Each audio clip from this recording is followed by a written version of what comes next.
saya bertemu dengan sesepuh Ya. Perkerisan di Banyuwangi.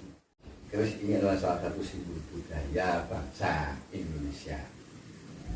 Nah, ini adalah merupakan karya leluhur kita yang adiluhung, yang luar biasa. Bayangkan saja di zaman itu nenek moyang kita ternyata dari yang kita lihat bendanya pada saat ini. Oke, selamat malam sobat pendengar dan penyimak Patoman Punya Cerita.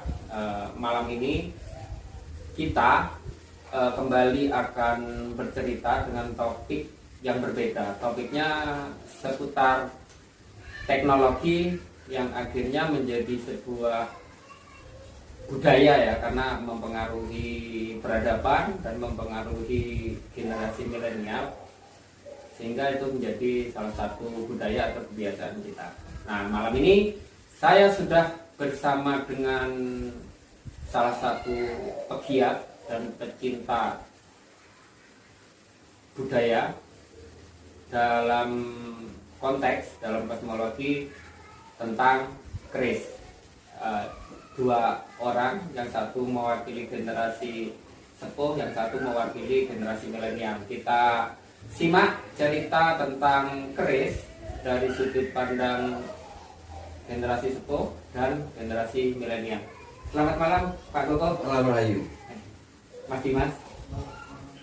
Minal aidin wal faizin nggih, masih dalam konteks momen hari raya, mohon maaf lahir batin.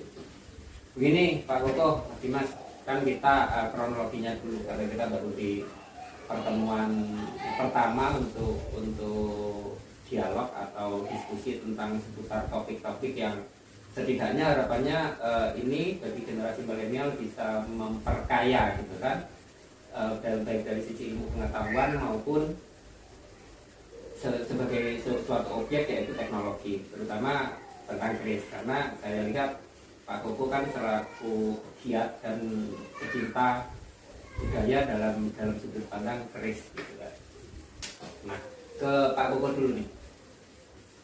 Pak Koko mulai kapan sih mengenal keris sehingga akhirnya menjadi sebuah kebiasaan yang dalam konteks di pegiat budaya di Purnama nggih? Di Purnama itu akhirnya bisa menggait generasi muda. Iya, cakapan ya. Jadi sebenarnya saya kecil itu sudah tidak asing kan Mas, karena kakek saya itu dulu juga memiliki, jadi itu bersampingan dengan pusakanya tadi. Saya tahu beliaunya juga merawat, ya, sekali-sekali bersihkan, sekali-sekali didoakan ya. Saya waktu itu tidak ngerti itu diapakan, dan saya tidak tertarik di sana saat itu. Tapi saya mengetahui bahwa keluarga saya tidak terlepas dengan simbol-simbol budaya tersebut. Nah, dalam perjalanannya, ketika saya perjalanan, saya menempati di kota yang baru, Banyuwangi, dalam panggilan kerja. Saya mulai bergaul dengan masyarakat, sosialisasi dengan masyarakat di Banyuwangi ramah-ramah. Saya bertemu dengan sesepuh Perkerisan di Banyuwangi, itu Pak Thomas Raharto. Kemudian secara tidak sengaja saya diundang untuk menyaksikan pameran keris ya awalnya. Ya. Dari sana saya baru mulai menyadari ternyata daya pameran pusaka. Sebelumnya saya tertarik, saya mulai komunikasi dengan Bapak Thomas Raharto. Lalu dalam hati saya berpikir gitu, dalam benak saya, loh, aku kakek saya juga punya, bapak saya juga punya, tapi selama ini saya mungkin belum di sana, dunia saya sudah berbeda. Pada akhirnya mulai tertarik, kemudian diajaklah dengan Bapak Thomas Raharto menjadi pengurus paguyuban Perkerisan di Banyuwangi. Waktu itu bernama bukan Pangeran Putih Citrang. Pangeran Putih Citrang.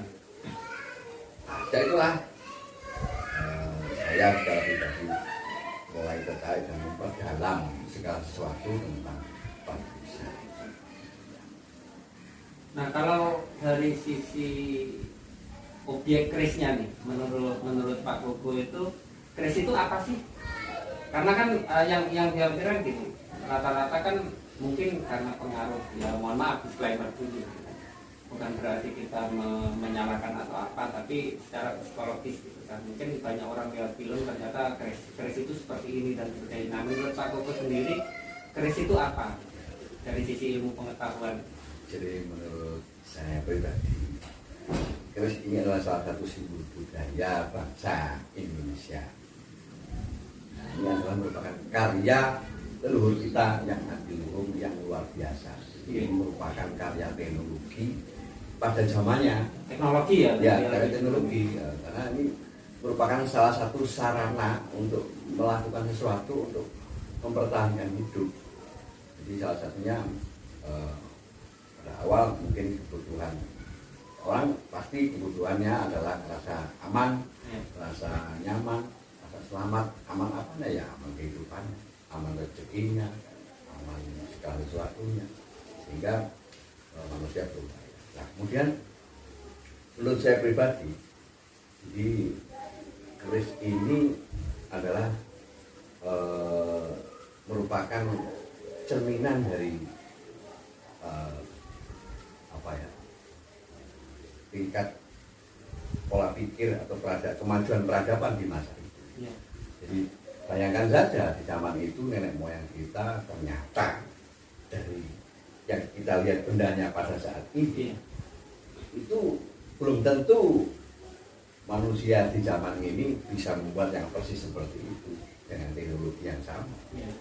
Artinya begini, ketika di waktu itu nenek moyang kita, kakek nenek moyang kita itu sudah brilian sekali, sudah mengenal ilmu metalurgi. Metalurgi ya, ya. Dari sisi sebutan ya, modernnya. Karena dalam bilah keris, dalam namanya keris, jadi keris itu ada bilah, ada waraka. Nah, khusus untuk bilahnya, yang orang Jawa menyebutnya ini besi aji, itu terdiri dari besi, saton, dan ada pamor. Ya. Nah, teknik penempaan dan percampuran pamor dengan besinya ini itu sudah luar biasa. Belum tentu manusia di zaman sekarang bisa melakukan dengan teknik yang sama. Apalagi di waktu itu bahan pamor itu sangat sulit dan menggunakan bahan yang sangat sulit didapat, yaitu benda langit, meteorit, yang dimana di dalamnya terkandung salah satunya ada unsur nikel yang membuat bahannya itu cerah seperti itu. Jadi yang membentuk pola dan kecerahan tertentu itu salah satunya adalah nikel bahannya itu ya.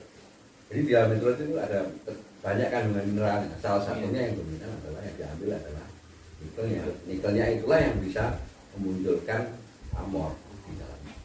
Jadi pamor itu adalah motif yang ada di Ngapunten, mohon maaf saya potongnya. Tadi kan Pak Koko menyatakan keris itu besi aji gitu kan. Nah, besi aji itu sendiri apa sih gitu kan? Karena barangkali mungkin yang generasi muda itu kan kadang-kadang besi aji khawatirnya secara imajinasinya itu dinyatakan dalam bentuk yang inilah begitulah.